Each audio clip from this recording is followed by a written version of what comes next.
इस वक्त कई मुद्दे एक दूसरे से टकरा रहे हैं। कई युवाओं के भविष्य से जुड़े मुद्दे हैं जो नीट के पेपर लीक के साथ सामने आ खड़े हुए, तो कहीं लोगों की आस्था वाले चंदे की चोरी के मुद्दे हैं जो सड़क से संसद तक विपक्षी दलों के एजेंडे में अब ऊपर दिखाई दे रहे हैं। अयोध्या में राम मंदिर के निर्माण का श्रेय बीजेपी लेना चाहती है, तो वहीं रामलला के मंदिर में चढ़ावा चोरी के मुद्दे को बड़ा बनाकर समाजवादी पार्टी अपने लिए संभावनाओं का दरवाजा खोलना चाहती है।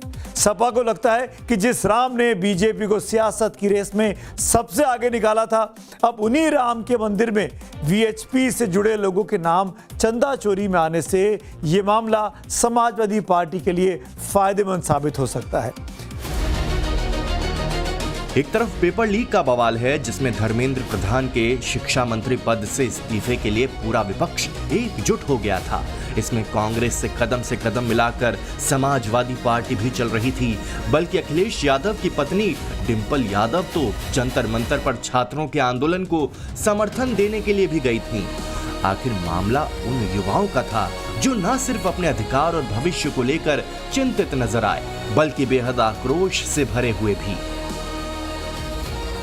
बात को बीजेपी भी भांप गई कि धर्मेंद्र प्रधान को बचाने के चक्कर में कहीं जेनजी नाराज न हो जाएं और एक बड़ा वोट बेस उनसे दूर न हो जाए, इसलिए धर्मेंद्र प्रधान का इस्तीफा हो गया। लेकिन लगे हाथ अखिलेश यादव पर हमला भी बढ़ गया।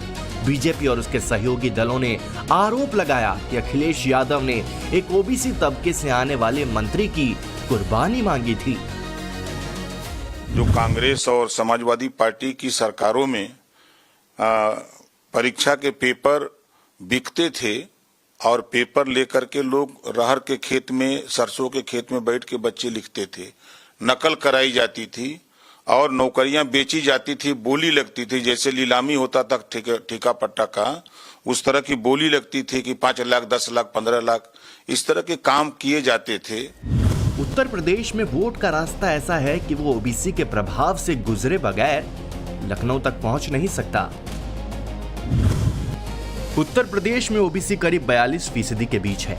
इनमें से सबसे ज्यादा करीब 9% यादव हैं, वहीं कुर्मी करीब 5% हैं। वहीं मौर्य, कुशवाहा, शाक्य, सैनी की संख्या 5%, लोधी करीब 4%, निषाद, मल्लाह करीब 4%, जाट 2 से 3% और राजभर, चौहान, पाल और दूसरी ओबीसी जातियां 10 से 12% हैं। अचानक से राजनीतिक फिजाओं में ये बात तैरने लगी कि धर्मेंद्र प्रधान कुर्मी समाज से आते हैं और अखिलेश ने कांग्रेस से मिलकर कुर्मी समाज के एक नेता को बड़े पद से हटवा दिया। जाहिर है कि ये बात अखिलेश के उस पीडीए में सेंध लगा सकती है जिसमें वो सारे पिछड़ों की रहनुमाई का दावा करते हैं। आज हम सब मिलकर के एक समाजवादी लड़ाई और पीडीए की लड़ाई और सामाजिक न्याय की स्थापना के राज के लिए लड़ाई लड़ रहे हैं। हमें पूरा भरोसा है आने वाले समय में पीडीए सामाजिक न्याय के राज की स्थापना के लिए पीडीए के लोग मिलकर के सरकार बनाएंगे। तो क्या इस सवाल से ध्यान हटाने के लिए ही अखिलेश यादव ने पेपर लीक वाले मुद्दे की तुलना में अयोध्या में चढ़ावा चोरी को ज्यादा तरजीह दी? संसद में भी जिस तरह अखिलेश चढ़ावा चोरी पर आक्रामक दिखे, उसकी झलक उन्होंने एक्स पर पोस्ट डालकर भी दिखाई। अखिलेश ने लिखा कि भाजपा और उनके संगी साथी आस्था के साथ विश्वासघात के महापाप और अपराध के दोषी हैं।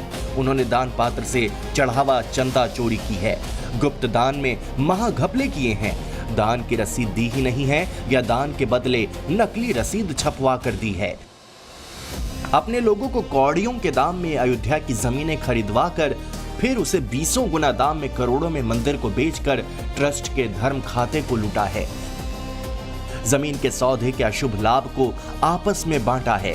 ईमानदार लोगों द्वारा आपत्ति किए जाने पर उन्हें हटाया है। हर जगह अपने भ्रष्ट लोग सेट किए हैं। चोरी की राशि की बरामदगी को दर्ज नहीं कराया है। जांच में कुछ भी उल्लेखनीय नहीं है, ये कहकर गुमराह किया है। सीसीटीवी की रिकॉर्डिंग और अन्य सबूत मिटाए हैं। जिनकी खुद की जांच चल रही है उनसे जांच करवाई है। बिना किसी की जिम्मेदारी तय किए ट्रस्ट के उच्चस्थ पदाधिकारियों को क्लीन चिट दे दी गई है। मंदिर का धन और बहुमूल्य धातुओं को बोरों में भरकर कहीं और पहुंचाया है। यह अक्षम्य महापाप है। इसलिए लोक धन की लूट का मुद्दा लोक संसद तक पहुंचाना और उठाना हम सबका धर्म सम्मत कर्तव्य है। जो भाजपा का साथी वो रामघाती महापापी। इससे इतना तो साफ है कि अखिलेश यादव को ये बात समझ में आ गई कि बीजेपी को उसके ही मुद्दे से वो घेर सकते हैं, लेकिन बीजेपी भी पूछ रही है कि अयोध्या में राम भक्तों पर गोली चलाने वालों को चढ़ावा चोरी पर बोलने का अधिकार नहीं है। जब अयोध्या में राम भक्तों पर गोली और लाठी चलाते थे, क्या तब हिंदुओं की आस्था आहत नहीं हो रही थी? जब इनके द्वारा भगवान राम और भगवान कृष्ण को काल्पनिक कहा जा रहा था, तब क्या हिंदुओं की आस्था आहत नहीं हो रही थी? अतीत अक्सर वर्तमान की उंगली पकड़कर भविष्य के आंगन में पहुंच ही जाता है। 36 साल बाद भी अयोध्या में समाजवादी पार्टी का अतीत पीछा कर रहा है। कार सेवकों पर मुलायम सिंह यादव की राज में चली गोलियां बीजेपी को मौका देती हैं कि अपने हमलों से वो समाजवादी पार्टी की उम्मीदों को घायल कर सके।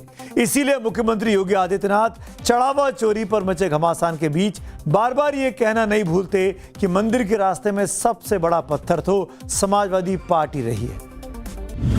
1989 के लोकसभा चुनाव के बाद बीजेपी और लेफ्ट पार्टियों के बाहरी समर्थन से वीपी सिंह की सरकार बनी थी। 7 अगस्त 1990 को वीपी सिंह ने मंडल आयोग को लागू किया तो उसके अगले महीने ही बीजेपी नेता लाल कृष्ण आडवाणी ने सोमनाथ से अयोध्या के लिए राम रथ यात्रा निकाली। उस यात्रा को बिहार के समस्तीपुर में लालू यादव ने रोक दिया तो बीजेपी ने वीपी सिंह सरकार से अपना समर्थन वापस ले लिया। इसके बाद बीजेपी का अयोध्या में राम मंदिर निर्माण आंदोलन और तेज हो गया। देखिए, कुल मिला के मंडल और कमंडल का संघर्ष था उस वक्त, क्योंकि जात की राजनीति जो मंडल के जरिए वीपी सिंह ने शुरू की थी, उसकी काट के लिए ही ये धर्म को लाए थे और यात्रा शुरू किया था, और ताकि ये धर्म का इशू उठा के इस जात के इशू को दबाया जा सके। ये एक मूल रूप से वो था कि जब हम धर्म के को ऊपर करेंगे तभी हम जाति को किनारे कर पाएंगे और अपनी पार्टी को हम आगे बढ़ा पाएंगे। ये एक मूल उद्देश्य उस वक्त था, इसीलिए रथ यात्रा निकाली गई और उसका जो परिणाम था आज जो हम देख रहे हैं। वीपी सरकार से समर्थन वापसी के ठीक एक हफ्ते बाद 30 अक्टूबर 1990 को जब कार सेवकों ने विवादित ढांचे की तरफ बढ़ना शुरू किया तो मुलायम सिंह यादव ने सुरक्षा के कड़े इंतजाम कर दिए थे। वो उस समय उत्तर प्रदेश के मुख्यमंत्री थे और उन्होंने कहा था कि अयोध्या में परिंदा भी पर नहीं मार सकता। अयोध्या जाने वाली सारी सीमाएं सील कर दी गईं, ट्रेन और बसें रोक दी गईं। फिर भी देश भर से हजारों कार सेवक छुपते छुपाते अयोध्या पहुंच गए। हालात को बेकाबू होता देख पुलिस ने पहले लाठीचार्ज किया, फिर आंसू गैस के गोले छोड़े और आखिर में फायरिंग का आदेश आ गया। सरकारी आंकड़ों के मुताबिक उस गोलीबारी में 16 लोगों की जान चली गई, जबकि वीएचपी का दावा था कि उससे कहीं ज्यादा लोग मारे गए। तो फायरिंग में मुझे जो आज कुछ याद आ रहा है कि 7 या 10 के आसपास लोग की डेथ हुई थी, ठीक है ना। घायल तो दिन भर चूंकि संघर्ष चला था, तमाम लोगों के ऊपर लाठी चली थी, एक सरयू के ऊपर से उधर लोग जा रहे थे तब लाठी चली थी, तो घायल तो बहुत लोग हुए थे, लेकिन जो डेथ का फिगर है वो मुझे लगता है 7 या 10 का था, जो थोड़ा। अब रही बात कि 2 नवंबर को भी फायरिंग हुई थी, उसमें भी लोगों की डेथ हुई थी। सरकार के दावे हमेशा कम होते हैं और जो आंदोलन कर रहे होते हैं उनकी के दावे अलग होते हैं। तो ये संघर्ष 30 साल 40 साल पहले भी था और आज भी है। उस घटना के 2 दिन बाद कोलकाता से आए 2 सगे भाई राम कोठारी और शरद कोठारी की तब मौत हो गई जब पुलिस ने फायरिंग कर दी। हालांकि तब उस गोलीबारी का श्रेय मुलायम सिंह यादव ने खुद लिया था कि उन्होंने ही ढांचे की सुरक्षा के लिए गोली चलवाई थी। लेकिन अब समाजवादी पार्टी भी यही कहती है कि गोली चलाने का आदेश मुख्यमंत्री मुलायम सिंह यादव का नहीं बल्कि उनके प्रधान सचिव नृपेंद्र मिश्रा का था, जो इस वक्त राम मंदिर निर्माण समिति के चेयरमैन हैं। बजट पे आइए। एक मिनट क्या बोले, फिर बोलना दोबारा। नहीं, आप बजट क्या बोलिए? नहीं, सभापति जी बोलिए। नहीं सभापति महोदय, नहीं जिन्होंने गोली चलाई वो आपका राम मंदिर बना रहे हैं। सभापति महोदय, जिन्होंने गोली चलवाई वो राम मंदिर बनवा रहे हैं। अगर कुछ पता ना हो तो जाकर के पूछ लेना, पता कर लेना। आधी अधूरी जानकारी के साथ मत आया करो यहाँ पर। दरअसल उत्तर प्रदेश में चुनावी वोट का गणित राम मंदिर आंदोलन के कारण धर्म वाले ध्रुवीकरण की तरफ मुड़ गया था। अगर धर्म आधार बन जाता है तो हिंदू बनाम मुस्लिम की लड़ाई में भगवान राम के नाम पर 80% हिंदू वोटों को साधने वाली राजनीति शुरू हो जाती है। 2017 से उत्तर प्रदेश में बीजेपी की लगातार विजय के साये में विपक्ष को भी समझ में आने लगा कि राम मंदिर के विरोध से खेल खराब हो जाता है। इसलिए विरोध राम या राम मंदिर का नहीं बल्कि बीजेपी का होना चाहिए। इसलिए अयोध्या में चढ़ावा चोरी का मुद्दा आया तो विपक्ष को यह बताने का मौका मिल गया कि जिन्होंने भगवान राम के प्रति लोगों की अटूट आस्था को लूट लिया वो देश और प्रदेश को कैसे नहीं लूटेंगे। इसीलिए कांग्रेस हो या समाजवादी पार्टी या फिर ओवैसी की AIMIM सभी यही पूछ रहे हैं कि चढ़ावे और दान की चोरी हुई कैसे। आपके शासन में हमने बड़ी बड़ी चोरियां देखी हैं। चुनाव में वोटों की चोरी, राम मंदिर में चंदा की चोरी, आपके उद्योगपति मित्रों द्वारा देश की संपत्ति की चोरी, किसानों की जमीन की चोरी। सबसे बड़ी चोरी तब हुई जब देश के नौजवानों के भविष्य, उनके सपने चुराए गए। मैं उत्तर प्रदेश के मुख्यमंत्री से पूछ रहा हूं कि राम मंदिर में ये चोरी कैसे हुई बाबा? ये चोरी कैसे हुई? चंपक को आपने छोड़ दिया, आर्ट को पकड़ लिया। बताइए, आप धोखा दिया गया था आस्था आस्था कहकर। अरे असली आस्था इनकी नोट में है, पैसे में है।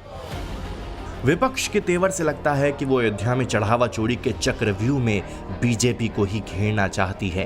विपक्ष का उत्साह 2024 के लोकसभा चुनाव के नतीजों से भी बढ़ा है।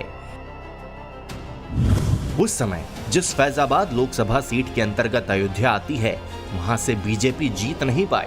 उसी तरह जिस चित्रकूट में भगवान राम का भरत से मिलाप हुआ था और अपने वनवास का लंबा समय उन्होंने जिस चित्रकूट में बिताया था वो बांदा लोकसभा सीट के अंतर्गत आता है, वहां भी बीजेपी जीत नहीं पाई। महाराष्ट्र के नासिक के पास ही पंचवटी है जहां वनवास के दौरान भगवान राम, लक्ष्मण और सीता ने कुटिया बनाकर निवास किया था। उस नासिक सीट पर बीजेपी को जीत नहीं मिली। वहीं तमिलनाडु के रामनाथपुरम सीट के अंतर्गत रामेश्वरम आता है जहां भगवान राम ने 12 लिंगों में से एक सेतुबंध रामेश्वरम की स्थापना की। वहां बीजेपी की जगह उनके सहयोगी ओ पनीरसेल्वम लड़े थे लेकिन वो भी हार गए। अब विपक्ष भगवान राम के नाम पर ही बीजेपी को घेरने का प्लान बना रहा है। उसमें सिर्फ चंदा चोरी का ही मसला नहीं है बल्कि उग्र हिंदुत्व की जगह नरम हिंदुत्व पर भी जोर दिखता है।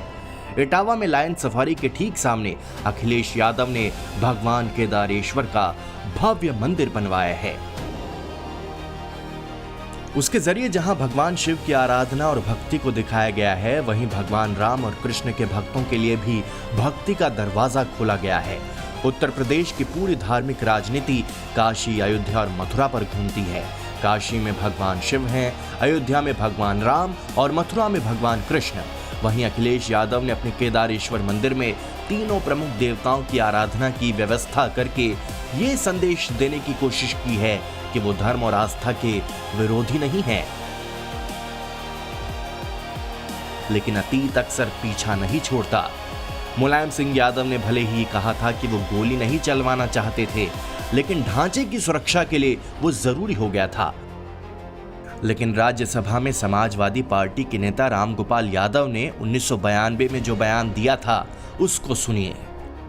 मुलायम सिंह के चलते जिन्होंने बाबरी मस्जिद को छूने की कोशिश की वो गुंबद पर चढ़ तो गए लेकिन उतर नहीं सके, ये रिकॉर्ड है। और इस बात का समाजवादी पार्टी और उसके नेता को न कभी अफसोस था और न रहा है न रहेगा। चाहे उसको मौलाना मुलायम सिंह कहे, चाहे मुल्ला मुलायम सिंह कहे, चाहे हिंदू माने, चाहे हिंदू न माने, चाहे हिंदू